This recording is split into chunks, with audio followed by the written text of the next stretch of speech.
আমরা যখন অনলাইনে আবেদন করতে যাই তখন আমাদের কিছু ফটোশপের কাজের প্রয়োজন পড়ে। তো এই কাজটা আমরা কিভাবে করব সে বিষয়টা আজকে আমরা এখানে দেখে নেব। তো ভিউয়ার্স, আমরা সাধারণত যখন কোনো সরকারি নিয়োগ বিজ্ঞপ্তি থাকে এবং সেই নিয়োগ বিজ্ঞপ্তিতে আমাদের ছবি এবং সিগনেচারের যে শর্তটা উল্লেখ থাকে সেই শর্ত অনুযায়ী আমাদের ছবিকে ক্রপ করতে হয়। তো আমরা এই জিনিসটা কিভাবে করব বা ছবিটা কিভাবে রিসাইজ করব সে বিষয়টা আমরা এখান থেকে দেখে নেব। তো আমাদের প্রত্যেকটা আবেদনপত্রের ক্ষেত্রে এই রুলস এবং এই নিয়মটা মেনে আমাদের ছবি এবং সিগনেচার আপলোড করতে হয়। তো আমি এখন যে একটা বিজ্ঞাপন বা চাকরির নিয়োগ বিজ্ঞপ্তি আমি ওপেন করলাম, সেখানে 10 লাইনে বলা আছে অনলাইনে আবেদনপত্রে প্রার্থী তার স্বাক্ষর 60 KB এর মধ্যে অর্থাৎ দৈর্ঘ্য 300 এবং প্রস্থ 80 পিক্সেল হতে হবে ও সদ্য তোলা স্পষ্ট রঙিন ছবি 100 KB এর মধ্যে হতে হবে। সেই ছবিটার দৈর্ঘ্য থাকবে 300 এবং প্রস্থ থাকবে 300। এই ছবিটা স্ক্যান করে নির্ধারিত স্থানে আপলোড করতে হবে। তো ভিউয়ার্স, এখানে উল্লেখযোগ্য একটা বিষয় হলো, আপনি যদি আপনার সিগনেচার এবং ছবিটাকে এই দৈর্ঘ্য 300 এবং প্রস্থ 300 100 KB এর বেশি সাইজে ক্রপ করেন বা সাইজ থাকে, সেক্ষেত্রে কিন্তু আপনার এই ছবিটা এই নির্ধারিত স্থানে আপলোড হবে না। আপনাকে অবশ্যই এই ছবিটাকে রিসাইজ করে নিতে হবে এবং সিগনেচারকেও একইভাবে এই দৈর্ঘ্য 300 দৈর্ঘ্য এবং প্রস্থ 80 পিক্সেলে রূপান্তর করে নিতে হবে, যার সাইজটা 60 KB এর মধ্যে থাকবে। অর্থাৎ 60 KB এর বড় এবং 300 বাই 80 পিক্সেলের থেকে বেশি সাইজের কোনো ছবি ওই সিগনেচার আপনার ওই নির্ধারিত সিগনেচারের স্থানে আপলোড হবে না, আপলোড করা যাবে না। তো আমরা এই আবেদনের ক্ষেত্রে অবশ্যই আমাদেরকে এই ছবির রিসাইজটা এবং সিগনেচারের রিসাইজটা মেনেই আমাদেরকে ছবি এবং সিগনেচার রিসাইজ করে নিয়ে সেখানে নির্ধারিত স্থানে আপলোড করতে হবে। তো ভিউয়ার্স, আমরা কিভাবে ফটোশপ ব্যবহার করে খুবই সহজে আমরা এই কাজটা করে নিতে পারি সে বিষয়টা আমরা এখন দেখে আসি। তো আমরা সরাসরি ভিউয়ার্স এখন ফটোশপটা ওপেন করে নিব।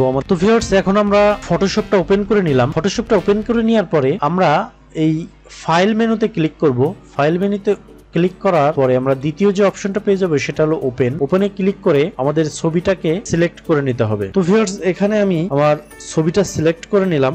আমি এখান থেকে আমার যে কোনো একটা ছবি নিয়ে নিলাম। এই ছবিটা আমি এখন 300 বাই 300 পিক্সেলে ক্রপ করে নিব, যার সাইজটা 100 KB এর বেশি হবে না। তো ভিউয়ার্স, এই কাজটা আমরা করে নিব। ঠিক আমরা ছবিটা ওপেন করার পরে ক্রপ অপশনে চলে যাব। ক্রপ অপশনের ক্রপ টুলটা সিলেক্ট করে নিব। ক্রপ টুলটা সিলেক্ট করে নেওয়ার পরে ক্লিক করার পরে আমার এই ছবিটাকে ক্রপ করে নিব আমি যতটুকু সাইজ দরকার হয় বা আমি যতটুকু চাই। তো ভিউয়ার্স, আমি এদিক থেকে একটু কমায় নিই এবং নিলাম। নেওয়ার পরে আমি এখানে আমার ছবির সাইজটা সিলেক্ট করে দিব। তো ভিউয়ার্স, এখানে আমি দিলাম ওয়াইড 300 পিক্সেল এবং হাইট 300 পিক্সেল। তারপরে আমি আমার ছবির পিক্সেলের সাইজটা আমি এখানে দিয়ে দিলাম। এখন আমি এদিক থেকে একটু কমায় নিলাম যাতে করে আমার ছবিটা দেখতে সুন্দর আসে। ভিউয়ার্স, এখন আমি কন্ট্রোল প্রেস করে এন্টার দিয়ে দিব। তো ভিউয়ার্স, এখন আমার ছবিটা 300 বাই 300 পিক্সেলে ক্রপ হয়ে গেছে। তো আপনারা এইভাবে সহজেই ফটোশপ ব্যবহার করে আপনাদের ছবিকে রিসাইজ করে নিতে পারেন। তো আমি এই ছবি এখন রিসাইজ করা হয়ে গেল। এখন আমি এই ছবিটাকে সেভ দিব। তো আমি ফাইলে ক্লিক করার পরে সরাসরি সেভ অ্যাজ অপশনে চলে যাব। সেভ অ্যাজ অপশনে গিয়ে একটা নাম দিয়ে দিলাম। আমি এখানে 2525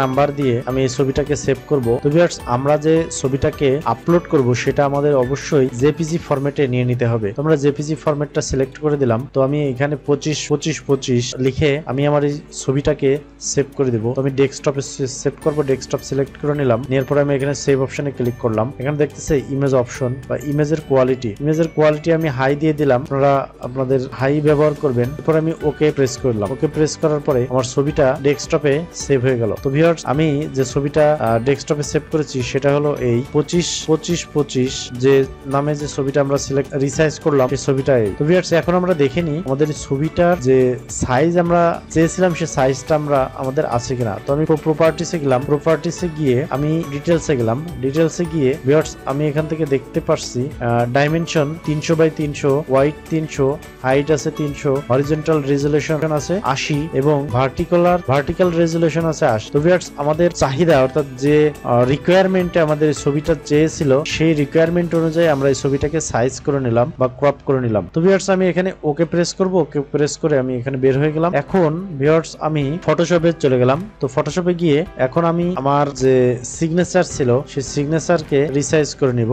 তো আমি ফাইল মেনুতে ক্লিক করলাম, আগের মতোই ওপেনে ক্লিক করলাম। ওপেনে ক্লিক করার পরে আমার এখানে যে সিগনেচারটা রয়েছে আগে থেকে আমি সিগনেচারটা করে এখানে রেখেছিলাম, আমি সেই সিগনেচারটা ওপেন করব। তো ভিউয়ার্স এই যে এখানে আমার সিগনেচার দেখা যাচ্ছে, এই সিগনেচারটা আমি ওপেন করে নিলাম। এখন আমি সিগনেচার ওপেন করার পরে আমি সিগনেচারকে ক্রপ করব। সো ক্রপ করার জন্য আমাকে এভাবে সিগনেচার কতটুকু রাখতে চাই সেটা আমি সিলেক্ট করে নেব। সিলেক্ট করার পরে আমি আমার সাইজ, সিগনেচারের যে সাইজটা আমি আমার দরকার, যে সাইজে আমি ক্রপ করা দরকার সেই সাইজটা আমি এখানে উল্লেখ করে দিব। তো আমার ছবির সাইজ ছিল 300/80 পিক্সেল এবং এটার কোয়ালিটি 60 দিয়ে দিলাম, 60। তো এই রিকোয়ারমেন্টে আমার ছবি এখানে চাওয়া হয়েছিল। এখন আমি কন্ট্রোল এন্টার চেপে আমি ছবিটাকে ক্রপ করে নিলাম। তো ভিউয়ার্স এখন আমার ছবিটা ক্রপ হয়ে গেছে এবং এই হলো আমার ক্রপকৃত ছবি। এখন আমি এই ছবিটাকে সেভ দেব। ফাইল অপশনে ক্লিক করে সেভ অ্যাজে ক্লিক করব। সেভ অ্যাজে ক্লিক করার পরে আমি এখানে লিখবো সিগনেচার 2525 এবং আমার এখানে জেপিজি ফরম্যাট সিলেক্ট করা আছে। তো আমি জেপিজি ফরম্যাটে আমার এই সিগনেচারকে কি করব, সেভ করব। তো আমি সেভ অপশনে ক্লিক করলাম। সেভ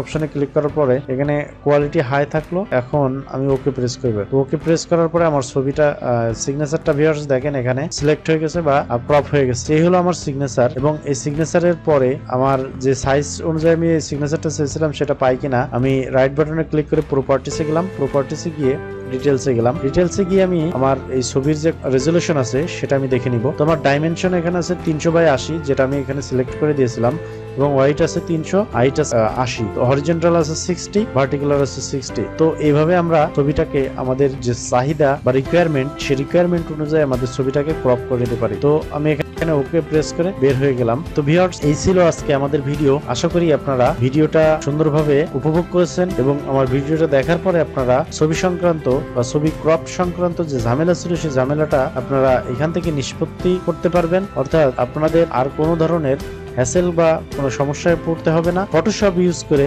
আপনারা আপনাদের ছোট্ট কাজটা অর্থাৎ রিসাইজিং এর কাজটা সেরে নিতে পারেন। তো এই ছিল আজকে আমার ভিডিও। আশা করি ভিডিওটা আপনাদের কাছে ভালো লেগেছে। ভিডিওটা যদি ভালো লেগে থাকে তাহলে অবশ্যই আমার চ্যানেলটিকে সাবস্ক্রাইব করবেন। আজকে এই পর্যন্তই, ভালো থাকবেন, আল্লাহ হাফেজ।